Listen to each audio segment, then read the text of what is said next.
You are listening to the Park Flyer Podcast, where we discuss our RC adventures.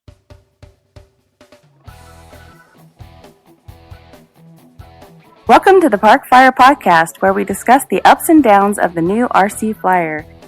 Join your hosts, Michael and Jay, as they take flight at the park. Now on with the show. Hey everybody, welcome to the Park Flyer Podcast. I'm Michael from Arizona, and with me always is my good friend Jay from the hills of Texas. And we are missing AK Mike. We are at the Arizona Electric Festival 2022. It is Friday morning, and it is Brisk. Dude, I think you did that wrong. It was supposed to be the Arctic Fest. The Arctic Fest, there you go. The Arctic Electric Fest 2000, this year being held in Apache Junction, 2020, Arizona. It's actually in Mesa. Yeah, so first of all, we have kind of an announcement. We missed the last podcast 2 weeks ago because Jay, in his infinite wisdom, for the first time in 7 years or so that you've been doing this, decided on a whim to drive out instead of fly out. I did. Yeah. So during the time what we normally would do, put the podcast together, Jay was driving halfway across the country to come out and spend some time with me in Arizona. And it was exciting. You brought a couple of airplanes to fly. I did. I brought my L39 and my Fun Cub and a few wings. There you go. And you actually, we came to the field yesterday to get kind of set up, and you actually got to fly your L39 off of pavement for the first time. It didn't know what to do. I noticed. It did not know what to do. It was a little like, what is this? It was like, free. I don't bump and jump and scatter through the fields. The funny part was how long it rolled. Jay used up the whole runway. Yeah. Trying to get it stopped. That was new for you. Yep. And, that was definitely different. And the little bit more bouncy on the runway. You got to kind of slow it down. I think your approach speed was just slightly fast because you're used to flying into grass, and that kind of got this one rolling down the runway pretty quick. But you did a good job. It was kind of a great flight. It was the first time that you and I have been able to fly off a pavement together, because when I brought mine down to you, we flew off the grass together. Right. But the pavement, we did like a little formation takeoff and kind of chased each other around. It was pretty fun. Got to fly the A10, so that was kind of exciting. We put that one together. It sounds really good, flies real well, and we did kind of formation with your L39 and the A10. Yep, and then you broke out a plane out of the pass, so to speak. I did. You blew the dust off. Blew the dust off of one of the airplanes. So they're getting all set up. I broke out the Pitts Python, the actual one that you gave me. Yeah. So yep. There. So, well, it looks like they're getting started. Everybody. Shannon Gallagher is with us. We've got Horizon Hobbies here. We've got the Gary's Desert Dogs, we've had over there, and the coffee ladies here as well. So it's good for us because it's a chilly morning here. Yeah, I was ready to say we're the bonfire people. Yeah, I don't see their little tent here anywhere. Yeah, and the wind's kind of picked up. You can probably kind of picked up. I like, folks, you don't know it. It was a little breezy last night. Yeah, it was a little breezy. Woke us up, and we had to come out here and chase a few planes around the tarmac, and unfortunately, a few got damaged, and our stuff fared fine. Ours is pretty heavy, and we kind of moved it, but there were a couple of really lightweight airplanes. No, they were wafer thin. Yeah, they were wafer thin. But those were all made out of foam. They were a bunch of Depron planes. That's correct. And you put them out in the middle. It's funny, but it's not funny. Yeah, it's not you know what I really mean. Funny, but it's just that. Of all the nights or all the days and the type of plane, the lightest ones to stick out there. And when those winds came up, it just grabbed him and just, slammed him on the ground in a pile. I know. I felt bad. He came in this morning and grabbed it, and we'll won't say any names to protect the innocent, but he grabbed him, and hopefully he'll get him repaired. Yeah, they weren't that bad. No, there's a couple of hanger There's crack some balls. breaks and cracks, but hey, it's Depron. He should be able to get them all fixed by tonight he will. and have him back out here today. Yeah, he will. But let's see, what else? Superstition Hobbies showed up, so we got that. The pilots are starting to slowly unload. The Horizon guys brought the new G650, corporate jet, so I'm excited to see how that's going to fly. Well, we were talking about the Pitts Python. Oh, yeah, the Pitts Python. So yeah, there you go. Going back to that. Beautiful bird. Yeah, so that was one of those gifts. We were trying to talk about it yesterday. It was a Nitro Planes kit that Jay had gotten a great deal on.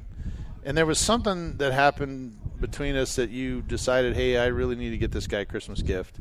And it showed up for Christmas because I remember it being under the Christmas tree. And then Christmas Day, I opened the box, and it was this Pitts Python. And that was the one. I think we had an episode of it, several years back, because I've owned it for many, many years. And I turned it into that Scandinavian Air Show Pitts Python look. It looks pretty good, too. So we put the actual 3-bladed prop instead of the 2. I actually made the cowling, the intake on the cowling is actually functional. So we changed that.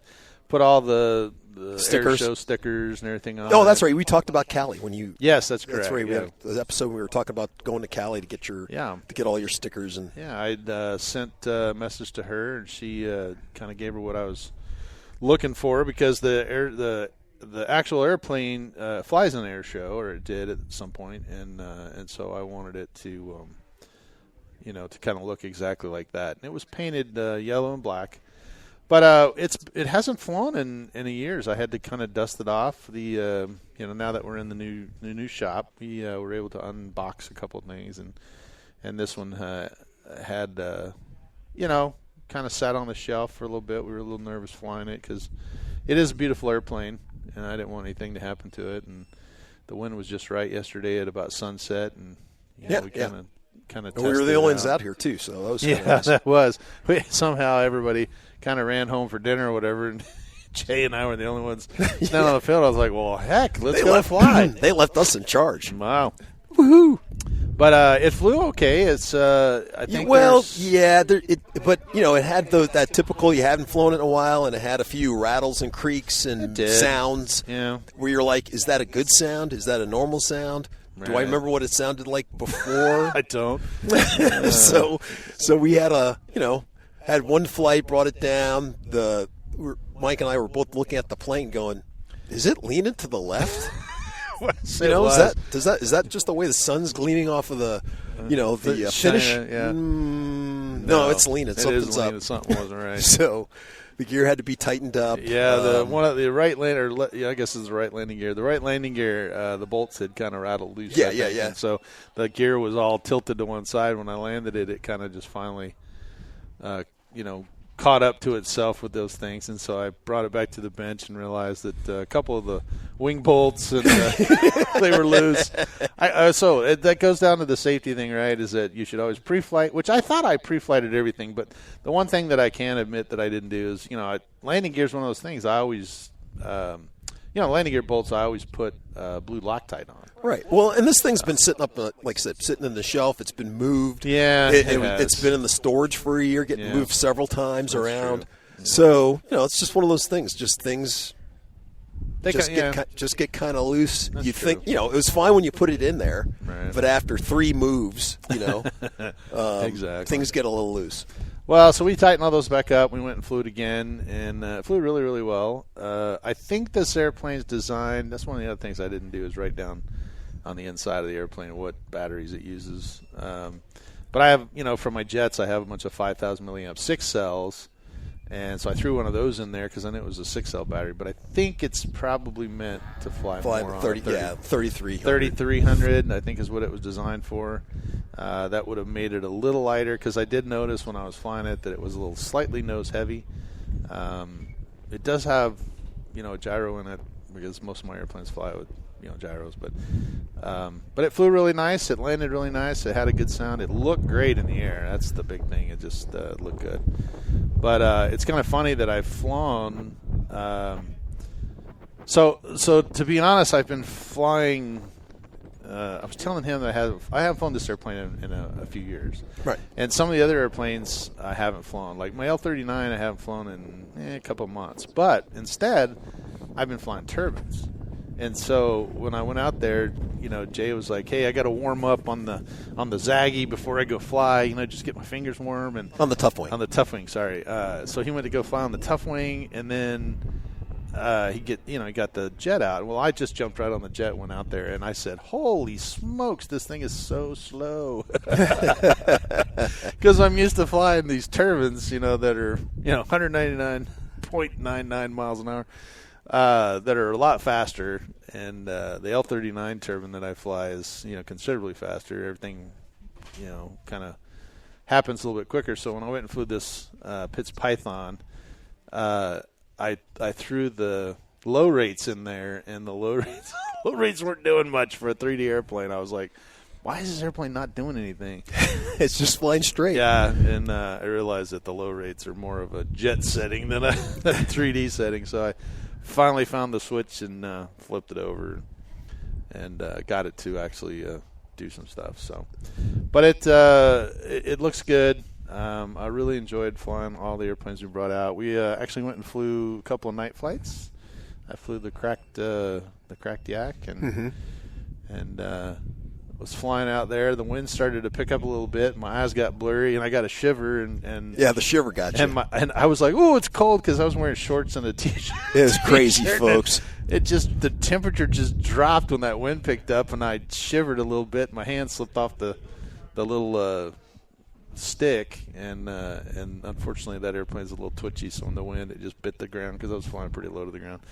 And broke the prop, and kind of cracked the nose. So I had to come to a repair on that one late last night and glued it all back together. So hopefully tonight the wind will die down a little bit. We can fly that.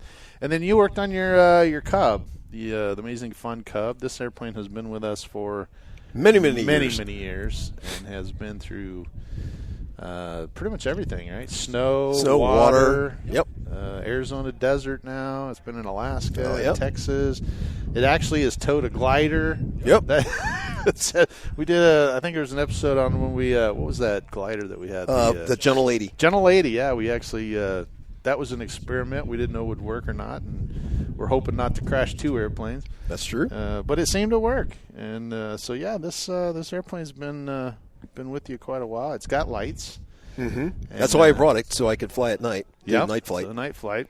And but unfortunately, last night when he finally got, or actually you found in the shop, that was the one that you brought out in the shop and we're working on, and you found a problem. Yeah, well, unfortunately, when you abuse an airplane for so long, you may come up with a few things. Well, yeah.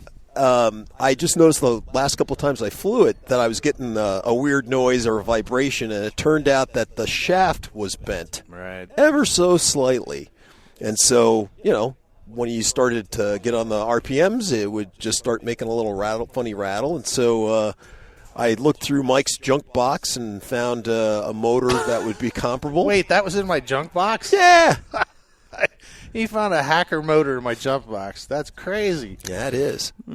So I swapped the motors out, and technically, and then I went ahead and I got everything rewired back in, and the motor mount put back on. After I had to figure out how to get to it, that type of thing. Yeah. So anyway, got it all back together, and took it out just before it was still daylight. I was just gonna pre-flight it and get it made and pre-made and whatever, remade.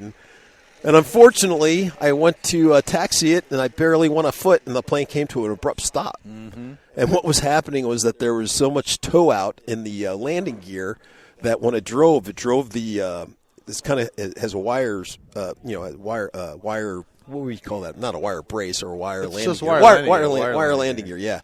So when you went to roll it, or the tow out would cause the gear to go wider and wider, and then grip more and more to the ground to where it would actually slow and stop the plane. Right. Yeah. So it put so much pressure on the actual wire where it bends to go through the axle. Yeah. So the wheels would start bending, and then the plastic and the metal would bind, and then the brakes. It worked like brakes. It worked like a brake. Yeah.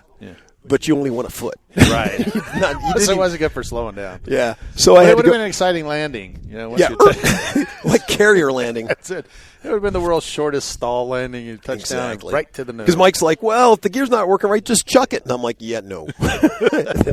I did say that. I was like, we can always hand launch it. Go fly it. He's like, yeah, I'm going to fix these. So you spent, I don't know, an hour trying to get that landing gear figured out. Yeah, it just needs. It's one of those things where you need to replace the gear. They just had a whole lifetime of abuse, so they just need to be replaced. Right. But Mike and I rebent them and wired them, and then I got some springs and not springs. I got some rubber bands. I had some rubber bands to stop it from bowing out, and kind of jerry rigged that all together. And just like I said last night, before the winds kicked up, I got it to where now it works. It can taxi. And Mike's like, "Oh yeah, well go ahead and take it off." And I'm like, "Yeah, no, dude, it's the middle of the night, and you want me to take it off?" And it's not like you did some airframe repairs. You basically changed everything but the wings. Yeah, that's true. But being that it's nighttime, I'm like, I don't think I need any more challenges to go fly in the middle of the night when flying at night has its own challenge and. On top of a plane that I have no idea what it's going to do when it goes in the air. Theoretically, it should fly straight and level. You know what? I've done night maidens before. Yes, and we know how those have worked out. No, they worked out great. So we did Big Mike's maiden in there. So, well, we already have. We've had a couple airplanes in the air. I flew the L-39 this morning. You opened the event. I did. Today. I opened the event with the maiden flight for this morning, and then we now have had 2 or 3 airplanes in the air.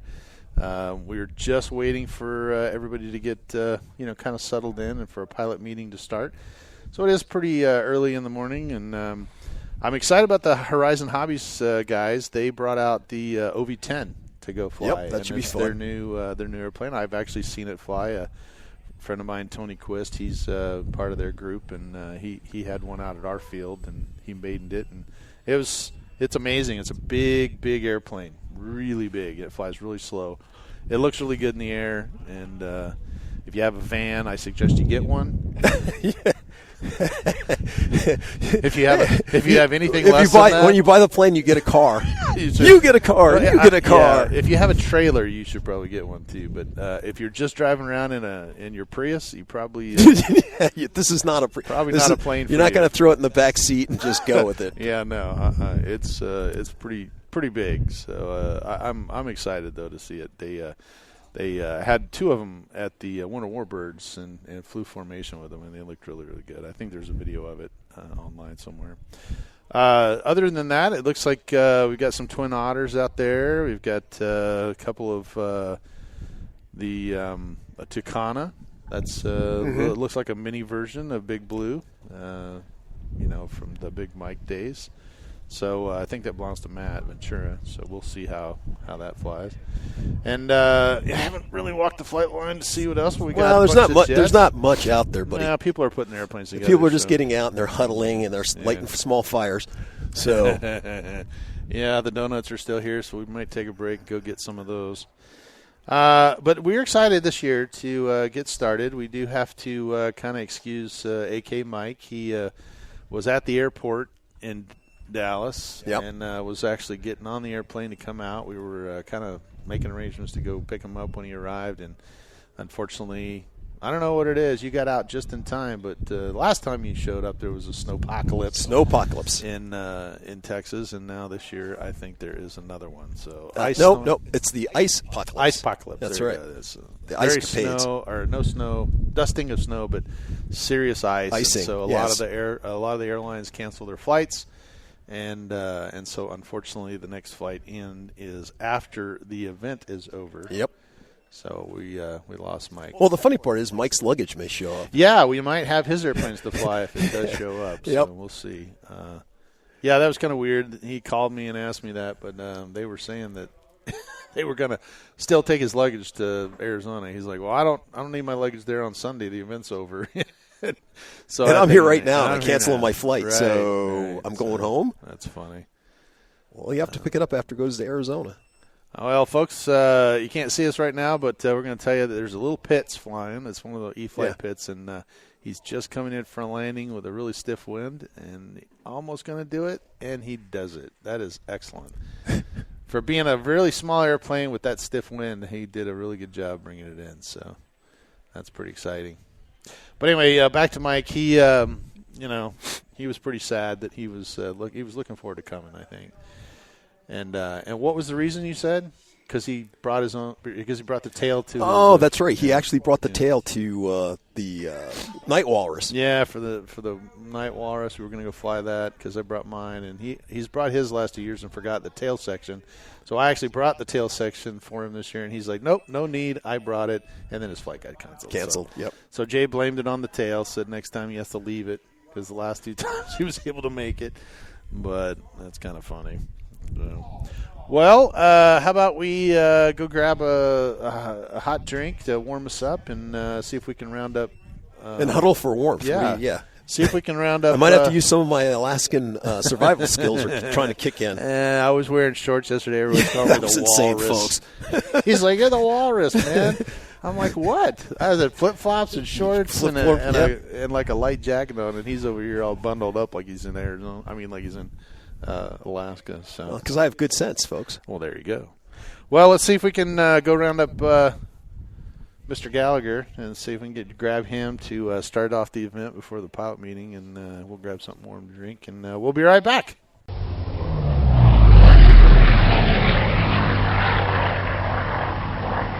Well, we're back with the Park Flyer Podcast. We rounded up Shannon Gallagher, the president of the club and the contest director this year. Welcome. It's always a pleasure to have you on the Park Flyer Podcast.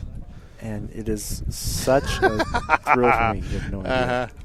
Well, that's I look forward to it every year. Every year those guys come over here and drag me over to interview. They drag me over there. What the heck? I got things to do. Well, I'm we're busy. just commenting that this is our 7th year here, and that's pretty exciting. But this is a big year for you as well, or? Yeah, it's the 18th, so we're legal. Good way to put it. We can vote now. So go to war if we need to. So we'll send the whole club to war. The whole division. So you're voting yourself back in is a really. And there we go. Oh no, not that. Well, that's another story. Well, I have to admit that last time we talked, you were traveling to California, and that was a long trip for you. You were going out to get some shirts, I think. Yeah, picked up some shirts for the jet rally, and that was a huge success. We had a great jet rally, and it was we had like 80 pilots. It was crazy. Yeah, jets in the air all the time, and not that major carnage. I think we only had like a crash like on Sunday, like a major crash. Everything else it was like just bent landing gear or something, but.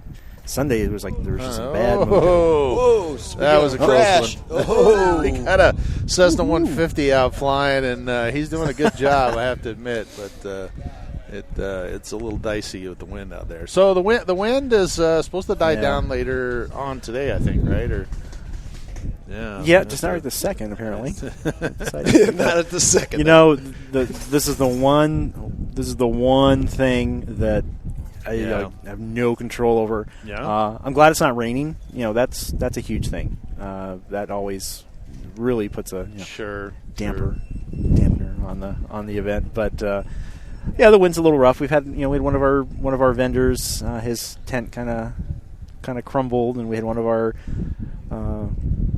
regular attendees, Barrett Hawkhouse, some of his planes got a little damage overnight, but thank you guys for. I guess the cat's out of the bag now. We were trying to. We appreciate that. Yeah. Well, but you guys did your. We had security and plane watch last night. Yeah, it was fun. we don't mind it. No, that wasn't. I heard gunshots out here. Was that you? No, that was over there. So, well, let's see. We got. We mentioned it before, but Horizon's out here. Superstition Hobbies. Looks like your vendors are out, and. Yeah, we got Paul Stenberg, Zap, House of Balsa. He's one of our longest. He's been with us from the very beginning. And Superstition Hobbies, they've really upped their game. They've got they've got 3 really nice tents, and they always put up a really nice display. We've got Eric from 3D Aero Ventures is on his way here. He should be here momentarily. Well, hopefully today at some point. And then we've got who else we got down there? Oh, Wild Blue RC is a new new entry, and they're getting ready to roll out. There was a company back in the day. I say back in the day, like 90s. Top Gun aircraft. They made some really nice fiberglass warbird jets and things like that, and they're going to start no kidding. Reissuing those under the Wild Blue RC moniker. So looking forward to that. He's got pilots, like little pilot bus and stuff that he's going to have for the show today. But trying to think who else. My daughter is part of the ASU robotics team, and for her senior year, she's getting ready for their competition. They're going to have a booth. They're actually have one of the robots out. People can actually drive. They're going to let people drive it. And there's a little fundraiser for me. This is I think I can squeeze you guys. I know someone that can get you in. I know a guy. And then E-Power, all the great electrical connections that you need. They're back in full swing. And just Horizon more as a display, but they really supported us when it comes to pilot raffle. I'm sure we'll talk more about that later, but they really come through this year. So I thank Ali and James and Tony for really stepping it up this year. They really made a big difference. So I want to thank them. And then we've got Gary's Hot Dogs. Gary's like a staple of our hobby, our field here, and he has some great hot dogs. We also have habanero soft tacos is coming tomorrow, I think. And we're going to have an ice cream truck a little bit later today. I don't know how that's going to work. Hopefully they're selling hot chocolate, too. That's Jay was in Alaska, and we were up there one time, and it was, colder than cold. And the Dairy Queen had line all the way out the door. There's a line out the door. Ice cream is one of those things that it doesn't matter. Everybody loves ice cream. So yeah. And then MF Copy, Katie is back. She was injured at another event, and she's kind of pushing through. So with the help of her family and we're friends, excited to have them back as well. Support them. Yeah. So I think that's the rundown as far. And we have some other. We have one of our local club members. They kind of do a little. There you go. Swap shop down there. Very so cool. They always have some good deals, but. And then Function Graphics provided the event shirts once again. My good friend Eddie. And then let's see. Take us through the agenda. We got a pilots meeting coming up here shortly, and then we'll do a quick little pilots meeting, and then I doubt we're gonna have any heli time today. Somebody wants to fly a heli today. Wants to fly. I'll give him a chance. I'll go going once, going twice. It's gonna be like Barrett We're Jackson. all behind the fence. Oh, I'm gonna stand behind the chain link fence when the helicopter. Yeah, something like that. Just know which direction we have to go out to the desert to go get it. Yeah, as it gets blown. So Friday is just pretty much wide open flying. I'm sure a couple. Once the wind dies down, we'll get some gaggles going of different planes. But tomorrow, that's the big deal. We'll definitely have a couple of heli times. I know John Serio, he does like our demo during the noon show, which is that leads into the noon show, and between all of our scheduled events for that, we've got gaggles of World War II jets, weather permitting, the micro UMX planes. Those are always fun. Combat, gotta love the combat. There you go. Get some carnage there. We'll have pretty sure we're gonna have Tony and. Ollie from Horizon, they have the giant OB-10 Broncos, and they're going to be doing a little demo with those, and among other things. So that'll be exciting. And trying to think who else. I'm sure we'll have some other demos here. Oh, Eric. Yeah, he's got some really cool. He's got a new one I think out. Hopefully he's going to bring it. He called me not too long ago. He's he told me he'd be out here. He's going to hang out with us, and we're excited. Yeah. The other cool thing that's happening tomorrow is another club, the Southern Arizona Glider and Electric Club, SAGE, kind of fits with the Southwest. They're coming up here because a bunch of those guys they're like, hey, we're coming up for AEF, but we want to do something kind of cool. And they're like, we have connections at Flight Test, and we'll get a bunch of those little Chuck gliders. Oh, that's kind of neat. So we'll get some tents set up here whenever they show up, and then we'll be doing that. Tomorrow on Saturday, We'll see how many people can actually come out for it. We've been pushing online. Hey, come on out. Yeah. Free for the kids, kind of thing. Yeah, come on out. So hopefully the wind doesn't deter that. And so that's a nice little kind of fun thing that they offered to do. And they're might as well come up here anyway. And that is neat. They offered, So I think that's, to me, I consider that definitely, Sure. a partner, Sure. sponsor, a part of it too. So big thanks to them. And then we have our pizza party for our pilots and vendors. We hadn't done that for last year because of COVID, but this year I think we're good. And then we have the night fly, which is ever popular. And I'm excited about that. I've got my psychedelic glider. I got my flying disco ball. His epileptic seizure. His epileptic seizure machine. but I have the 3D Aerovisions landing gear on it, which is even cooler. Right. There you go. That's right. Yeah, I love that, man. And when I put those on there, it makes a huge difference. You do touch and goes with the glider, which is kind of weird. But yeah, well, and no. It doesn't affect the flight at all. It didn't make no difference. I was so. He's like, he did a good job designing those, and he's sold a lot of them too, man. He's like, well, I told him, I'm like, make sure you have a bunch of those printed up because there's guys here with those night radiant, and they'll buy them up. So we're excited having Eric on the show later on today, I'm sure. But he's a great guy. Yeah, he's a good guy. Put a shout out to our California guys. That's we were talking last night when we got here. Shannon was helping put some stuff together, and we're missing kind of a staple this year, Mike Calloway. He kind of hit us pretty hard, too, because we were fully expecting. He usually comes on Thursdays, and we get set up, and it's usually just the four of us, him and Harry, and then the three of us. But it seems kind of quiet without him, and I'm missing that big 14-foot Cessna that's sits out. Yeah. Well, I just miss Mike because I'm getting a little teary right now because he's a big teddy bear. Yeah. He's a fun guy. He's had an exciting life. I mean, his career in law enforcement, the stories he's told us. But he's just got such a big heart. I mean, the last time I saw him, I went to an event in California, and we pitted together, me and Mike and Harry, and we just had a blast, and just hanging out, and I really just miss that. But that's true. He would, and sure. He is. He's watching us. We did a special podcast 1 or 2 ago where we kind of got together and reminisced and talked about some of the funny stories that the three of us have had with him here at the field. So shout out to him and his family and the guys out in California. We know it was.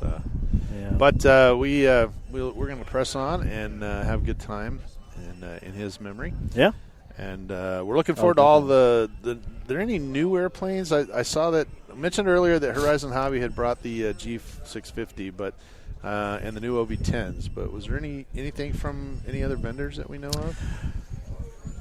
I'm trying to think if there's. I know there's. So Banana Hobby actually will have a presence out here. They provide some great airplanes for our pilot raffle. Some really nice ARFs in the box.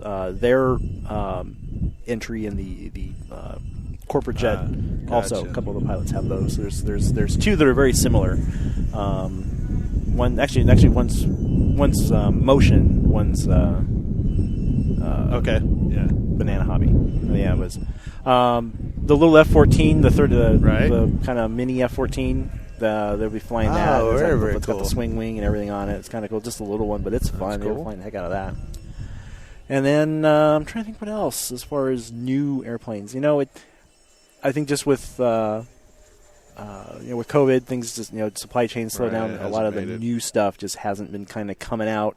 As we haven't seen a new jet from Motion for a while, and just kind of things change, and there's another event in Arizona more geared towards the 3D guys. So some of our usual people went to that one instead, which is good. More power to it. Yeah, it was a little off for you this year because you had to change, your new staple of trying to get it in the second week. Yeah, you had to move to the first Super Bowl and Waste Management Phoenix Open are next weekend. Yeah, it's hard. It's hard to compete with it. Those are multi-million-dollar events versus your $1 million event. Yeah. Yeah, my $1 million event. $1 million. You mean my $150? Thanks to all the people that donated. Okay, maybe a hundo. I'm probably sure it's more than that, but it's always a great event. Yeah, not much. Now I happen to look at the weather report, and it's going to be maybe in the 60s this weekend. and that week that you normally have it, it's supposed to be the 70s, almost to the 80s. Is what's in 1 week's time. It's going to go from this to where we're having to build igloos to go back to the shorts, and I have heat stroke type of thing. Yeah. Well, it's funny. You live here long enough, you see all the different. I lived here my whole life, so there's just these little gaps of when the weather is normally like things. And well, I told Jay congratulations. He's actually now been through an Arizona winter today. Yeah. I told him, I said, it's winter when I have to put my pants on. This is the blizzard of 2022 right here, man. The blizzard. Yeah, exactly. The temperature dropped just below. It's a southwester. Yeah, I told him. He's like, wow, it's cold here. I was like, it won't be tomorrow. Summer's next weekend, so and it'll start up. Yeah. But, well, we're getting excited for this event. We're going to get back out on the line. I think there's a couple guys flying out there now. We've got several pilots and everyone's starting together. I mean, people are checking in for registration and selling shirts, and we all probably the need to getting register set up. too. So I mean, I'm excited. But we're excited, and we're going to let you get back to work and hopefully get it. All right. Well, thanks again. We're excited, so we'll probably. Yeah, exactly. Yeah, I'm shaking. I'm so excited. Do you see my hand? We're going to go stand in the sun. Wow. I can't control myself, folks. Yeah. He's convulsing. The shivering just going through. Now shiver me timbers. This was cool. You guys didn't see that because you kind of had your back to it. But I watched the what is that? The E-Flight Viper. So the E-Flight Viper, they put the ESC in it that has the reverse. So the wind is probably 10 miles an hour down the runway, maybe a little more. And he just came in, and as the wheels touched the ground, he hit reversed and literally stopped within the wingspan of that airplane. So that was pretty cool. And then he backed it into the spot, so that was even better. That was even more fun. So anyway, Tony's pushing his OV10 out, so that'll be a pair of those. Let's get back out on the flight line, grab some coffee, and thanks again. All right, guys. We'll touch base with you towards the end of this event and kind of get a recap. But let's go have a good time. All righty, we'll be back. Let's do it. Thanks, guys. Bye.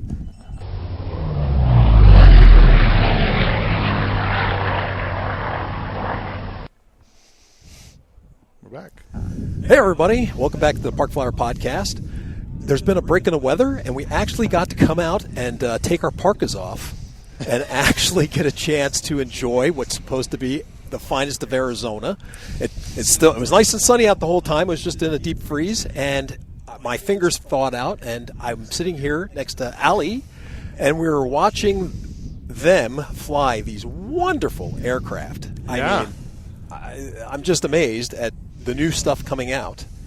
And he was gracious enough to give us a few minutes to talk about the planes that he's going to be flying, the program he's going to be flying tomorrow at the noon show, and anything else he wants to talk about. First of all, Ali's you're a test pilot or a team pilot for Horizon Hobbies. Actually, the team manager. So, team manager. Yeah, there you go. Okay. It's, field marketing manager. They call there it. you go. So awesome. So Horizon Hobbies showed up this year, and you guys brought some new equipment and new airplanes. I think that's the Bronco, the OV10.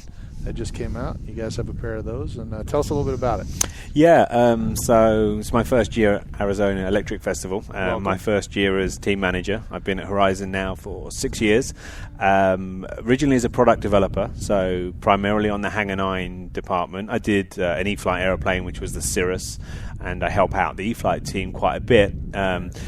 December, my role changed into the field marketing, which is basically running of the 100-strong air team that we have that are around the US.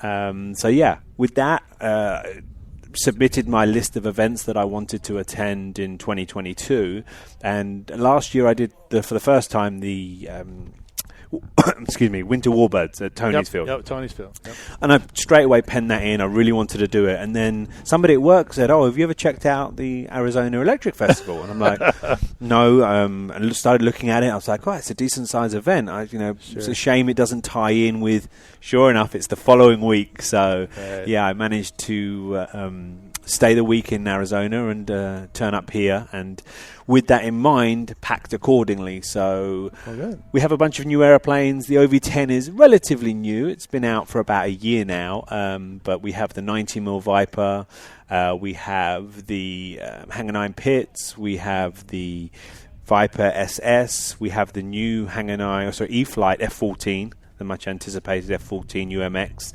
That's here. I didn't fly it today yet, but I might get a flight in tonight. Maybe tomorrow. Yeah, really. It's kind of windy to fly that UMX airplane. Yeah, we've had less than ideal weather today. Yeah, we have. But yeah, I'm fortunate, like I say, to do this is my job. Work with the team guys. We have here today, we have Tony Quist, local guy, John Gerhard, local guy, right. Tim Dickey, local guy, James Lashmit, which is one of our ambassadors who's come from California, and myself here. So this is what we do. We attend events. We show the new products. We try to get public interaction. So I've done a couple of what I call try me flights on the OV, which is buddy boxing and getting people stick time on the OV10 and the Viper Jet. So awesome. I'll sign up for that.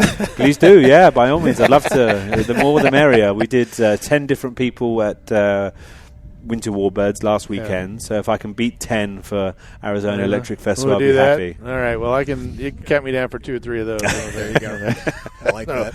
Yeah, we actually we used to be, way back in the day, Jay and I were test pilots for GWS. Okay. So when they had new product, they would come out, ship to the U.S., and would do a little fly and market and that kind of thing, and then send all that stuff back to them. So we've been doing it a long time. The podcast is kind of a labor of love for us, and we've loved the Horizon hobby stuff as well. I got a couple UMX under the table. I'd love to go fly as well. Yeah, I see behind us. Yeah, but it's always nice to have you guys, and welcome, because this is, unfortunately, today is a little windy, and I think a lot of people probably knew it, but tomorrow should be a really big day, and we've seen this entire ramp just covered in airplanes, and I think you'll be excited. So, let's see. Tell us a little bit about the Pitts, because we saw you guys find that, and that's a pretty amazing little airplane. Yeah, it's the Hangar 9 third scale Pitts.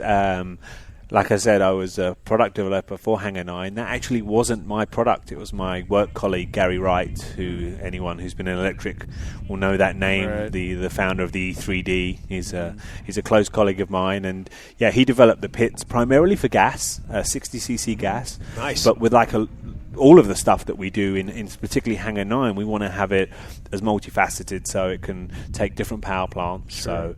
Yeah, Gary being spreadsheet, as I call him, Mr. Electrical Work. So, yeah, he straight away ran the formulas and numbers, and he did an electric one for himself and for the product as well. And it's been surprising how many people chose electric on such a big airplane. I mean, there's a rimfire 65cc running 12S, 5 to 7,000s. I prefer the 7s. And yeah, it still takes me back how many people do actually choose to go with the big electric power setups for the convenience and smooth and quiet and clean power. So. Well, there's a lot less cleanup, obviously, and you don't have to haul around fuel. So it's always fun. You can charge your battery right here. You got to go somewhere else to get gas. So Yep. And you get that instant power. Yeah, smooth as well. I mean, the OV is the same. The OV10, that's gas and electric, and that was my project. And I have a gas one at home.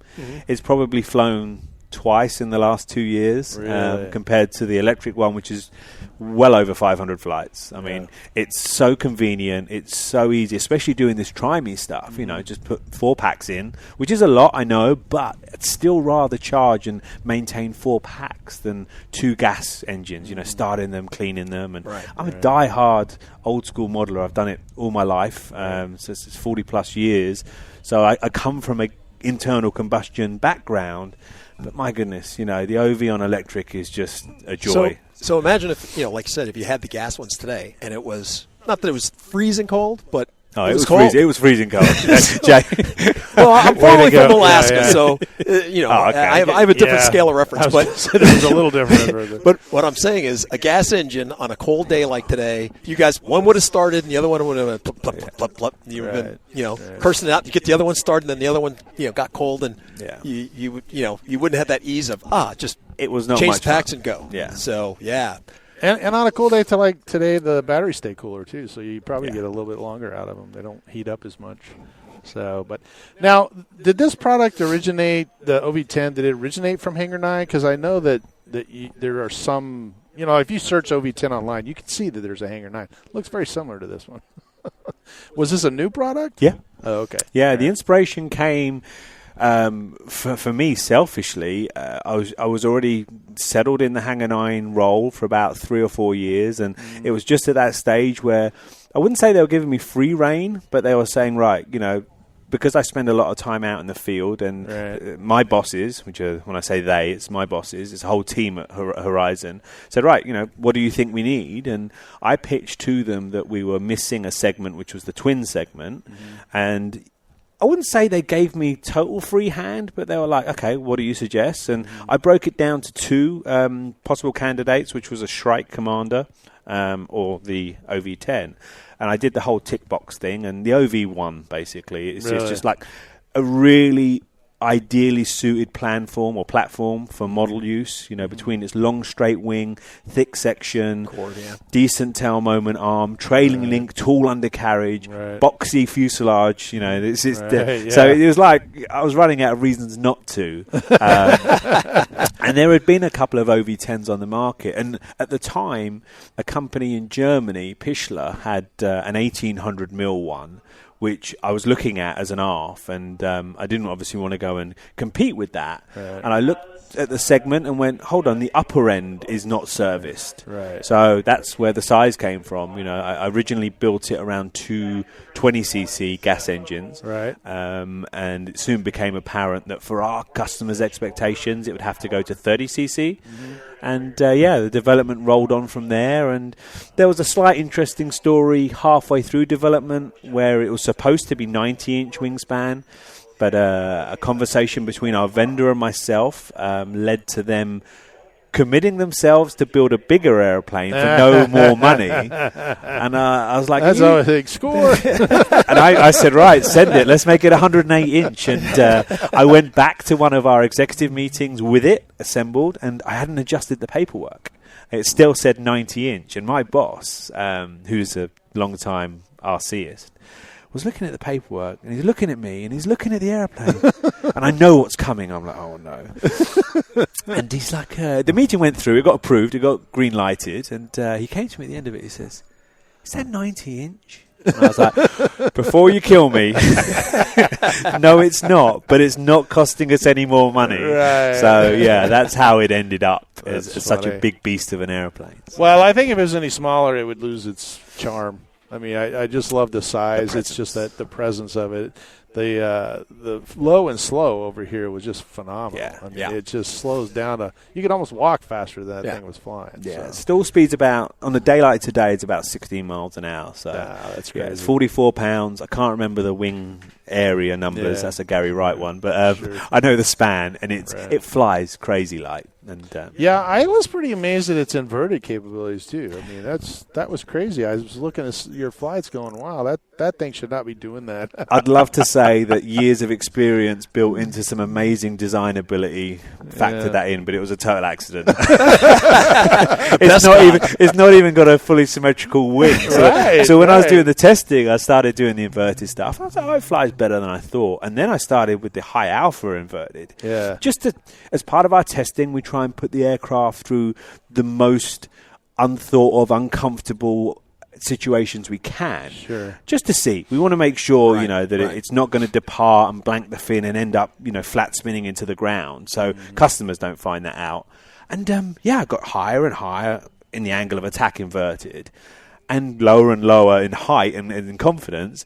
And it gets to a stage now where inverted Harrier is better than it does upright, and you can come past almost like a 3D airplane. So, and there's always the whole, and I got it today, and I know when I'm doing it right is when somebody goes, "That's not very scale." And I'm like, nailed it.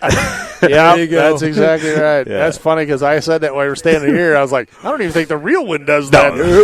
Not even close. Not intentionally, it doesn't. An interesting story as well, whilst we're on the OV10, I've had 2 cases in the last 2 weeks and 3 in total in travelling around with the OV in the last year where I've been at events flying, and people who have been attending, RC modelers, are ex-OV10 operators. So no kidding. Last weekend at Winter Warbirds, a gentleman named Frank Kelly actually bought a Hanger 9 OV10, modified it considerably, shortened the nose, repainted the whole airplane to represent the one that he flew out in Southeast Asia. And then yesterday, flying it here, a local club member, Milo, came up and started talking to me. And he didn't drop the bomb straight away that he was an ex-OV10 driver. We're talking, and he knew a lot about the airplane. I was like, oh, wow, you're pretty familiar with the OV10. He's like, yeah, I did a year in them before I moved on to... I was like, you did what? And he popped out his phone, and he's got pictures of him in Southeast Asia doing forward air command stuff. And for me, it's just like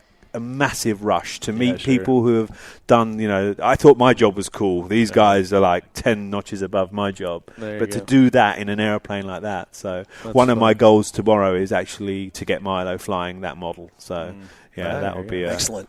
That would be fun. You say he flew at RC version and the real version. Exactly. That's it. Yeah. So, well, it's a beautiful airplane. We love the paint job, and it kind of gives a shout out to the Marine version versus the other unknown forces. Oh my! He's ex-Air Force. I gathered there was something in there. So yeah. But it flies wonderful. It looks good. I would love to take it for please, both of you. Yeah, anyone. Excellent. It's on wireless buddy box, and it's the easiest plane I have to fly here. So have at it. Well, I tell you what. One thing I really really liked was the steep approach that you did, and then kicked it into reverse. And just stopped that thing, and then almost just boop out of the air. Yeah, that was awesome. Was that accidental as well, or that you guys programmed it that way to do it that way? It was accidental in the sense that the ESC technology developed after the airplane. Right. I didn't develop the airplane knowing that we had reverse, but just as the airplane was coming out to release point, we had developed the avian ESCs, and to a point where the reverse systems were working really well. We'd started off on small foamies and built them up, and it suddenly became apparent. And in my head, it's always cooking ideas up, especially when an airplane's released, and I'm like, what can I do with this? Yeah, pretty much. So, it took a bit of programming. Actually, an electronic engineer in England, Simon Wood, he developed the software built into hardware that allowed twin. We'd done singles, ESCs, and single reverse. It's easy. I went to our electronic engineers, and it's like, I'm going to make it reverse twin. And they're like, no, you're not. This is me, so my electronic engineering knowledge is like tiny, and then no, you're not. And they started going, the SRXL port can't split two channels, and I was asleep by this point. So all I knew is I went away from this meeting gutted that I couldn't do it. And I knew of a gentleman in England before I left. He was developing really cool software for Spectrum and other radios, but utilizing what we call the SRXL port. And I reached out to him, and I was like, Simon, what do you think the chances are? And he's like, I did it already. I was like, sorry? He said, I did it a while ago. He said, do you want one? I was like, late to the party. Pretty much. And he hit me with like the $50 price for this unit. I was like, really? Yeah. And I said, I'll try it. I'll give it a go. I went back to my software engineers or Horizon software engineers and told them, and they were like, very skeptical is probably the politest way to put it. Sure. Jammed in this little box, set it up as I would do a single. Perfect. Works really good. And that allows me to do like the tactical approaches, I call them, which is like full, probably 85-degree descents where I feather into reverse and apply about half power just to give some aerodynamic braking, and then on touchdown I'll slam it full throttle. And whilst we don't have variable pitch props, so we don't have like a massive draft, it's still enough to back the airplane up. So. Yeah, sure. Yeah, we saw that going on today with the Viper as well. The backing everything into place. It was really impressive. And what's really impressive, because that plane is quiet. Yeah. It is quiet. I mean, you guys flew by and somebody said, "Oh, look at that thing flying." I'm like, "What? Oh, man!" I'm thinking a little plane, and I'm like, "It's not making a noise." And then all of a sudden, I'm like, "Whoa!" I call it the Gary Wright system. Gary, go back to spreadsheet. Yeah, he has a very, very adapted skill set to getting the most out of electric power systems without making it sound like it. Right. I always know, what I call a Gary system is that it produces effortless power. When I put a power system together, the thing sounds like it's going to shake bolts out. Usually puffs the battery, and and then Gary comes along and says, "Oh, just change this, change that," and it's like it drops half the RPM, but produces twice as much power. He set the OV10 up for me. He said, our Power 180 will swing a big prop. If you're cautious on the throttle, it won't draw big amps. So, that's what we have there. And it really sort of, comes into play. And you, as you say, it doesn't sound like it's producing until you hit reverse. Then it sounds like it's going to blow up. Right, yeah. Now, the frame is plywood, or is it okay? So it's a plywood type, balsa, carbon, any of that in there? No exotics. There's a little bit of fiberglass on the cowlings. There's some plastic molded parts in like the sidewinders and the drop tank when I have it. But predominantly it's plywood, light ply. There's some balsa in there, but most of it is light ply. The sheeting is balsa.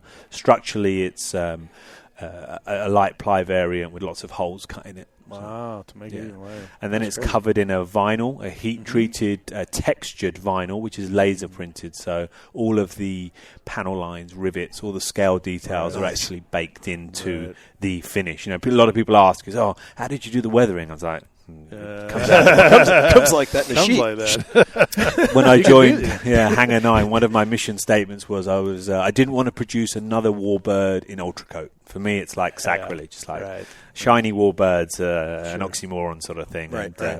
So, worked with this particular factory. We did two 20cc airplanes, the P-47 and the P-51. Started with a silver P-47 and worked with putting the panel lines on. And I always told them that my goal is to have a weathered airplane. And the vendors weathered. They didn't understand what weathered is. We, over the P-47 and particularly the P-51, learnt a lot with laser printing small black dots to get that sort of shaded look of dirt and so forth, and then change the colours up. And they bought a new printer which was capable of doing really small dots, and that's where we got to the OV10, where it looks like an in-service and battered Marines airplane. So not a shiny, clean Air Force one. There you go. So, well, run us a little bit through the Viper. Okay. So, because that's a new product for you guys as well, right? And Yep. it's just out, and it's been amazing. You guys are doing some really crazy things with the 90mm Viper. Yeah, I'm going to go out on a limb here, and I've done it a few times, and I get pulled on it. But for me, it is what it is. It's the best EDF ever made, in my humble opinion. There you go. It's. We'll coach you on that. Yeah, please do, And I've had to defend that a few times. Somebody pulled out a picture of me with like a $4,000 BVM Electra, and I'm like. Admittedly, but bake into it that I factor in the price as well. Price, durability, practicality. It comes out the box. I mean, the Viper I'm flying here today came out the box and was flying 15 minutes later. Yeah, somebody actually mentioned that. Somebody mentioned that. They were talking about that they bought that plane specifically. That's what hooked them on it. Because they watched somebody else, do something. They were doing something. They pulled the plane out of the box. They just bought it. That's what he said. He goes, he went over to talk to him about it, and you pulled one out. 15 minutes later, you're out walking to the line. He's like, okay, I'll take boop, one. Boop, boop, boop. Yeah. Hello, yes. Yeah, no, Superstition Hobbies had one. I walked past there this morning, and I said to the guys, I said, look, if you know of anyone wants a Viper, there's a hobby shop that has one, and that's unicorn stuff. They've been back ordered since the day we released them. But the product. A lot of people think it's just the blown-up version of our 70mm Viper, which was originally an FMS Viper, one of the vendors we work closely with a new colour scheme. You couldn't be further from the truth. We started with that. The first version was a blown-up FMS Viper. And it was good, but not as good as we as a team wanted it. So it got reassigned to a different product developer. And the irony of it is we have, I think, about 6 to 7 product developers on the air team, and we'll have our sort of specialist sectors. As I said, keep mentioning Gary, but anything electric goes Gary's way. Right. The big stuff generally ends up in my court. We have a guy who's very much into the jets, and we have a couple of others who are generic PDs, who are long-time RCists, but they don't have a specialist area. Anyway, the Viper project ended up with one of the non-specialists. Almost zero jet experience. I think I'd given him his first turbine flight on one of my jets that year. Wow. So it was like, okay, are we sure we want to do, give our biggest, highest profile EDF, sport EDF to Kevin Berner?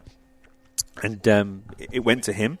And he pulled it out out of the back. I mean, he absolutely nailed it. He's an old school RC modeler, so he knows RC, he knows flight.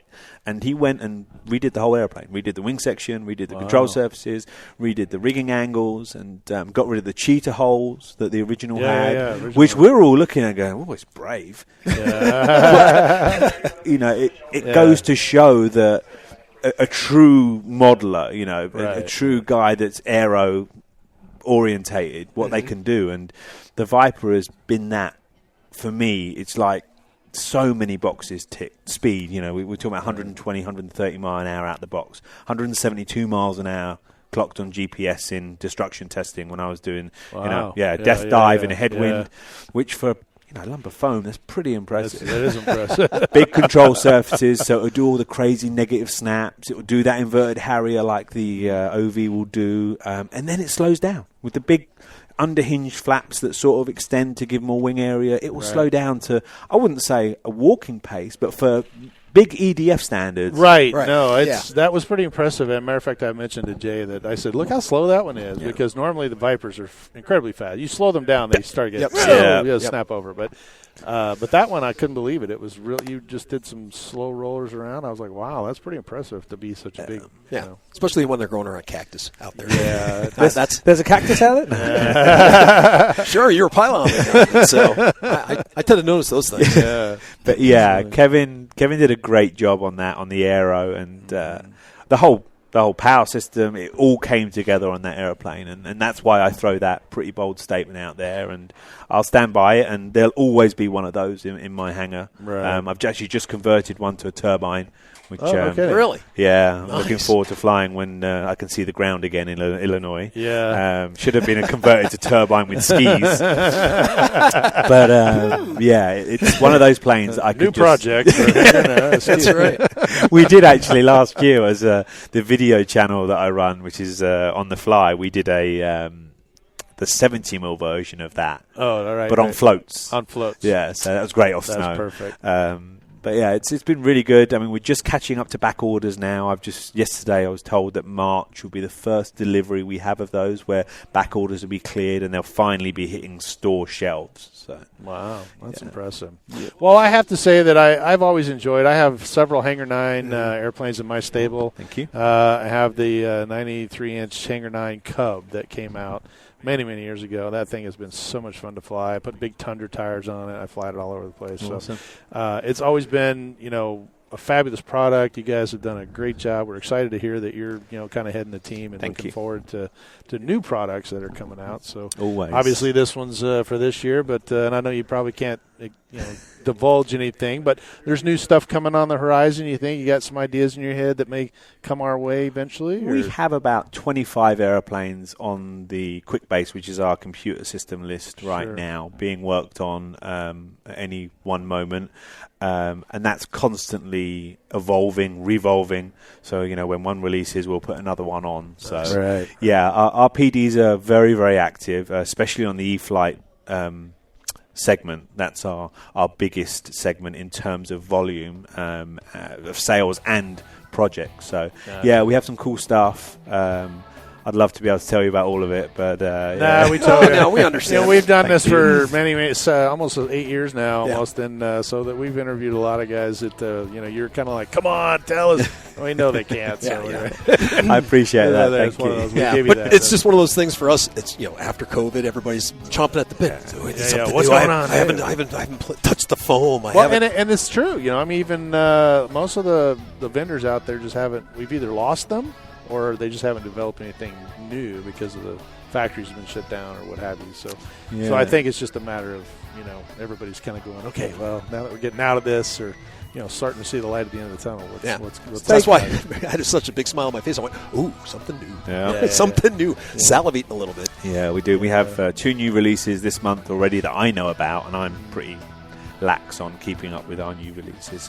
I know it's multiple releases every month in 2022. Oh, good. Nice. Well, we're looking that's forward what to I that. like to hear. Yeah, I do too. So, well, we know you're busy. We appreciate you taking the opportunity to sit with us. I know it's kind of the end of the day for us on Friday, but Watching you just sit back here and watching you fly you do an amazing job. Thank you. Love to watch you fly. And thank you so much for joining us here on the Park Flyer Podcast. Absolutely. I appreciate it. Thank you. Total pleasure. It's been good. All right. Let's get back out on the flight line. Thanks, guys. Well, thank you very much. Thank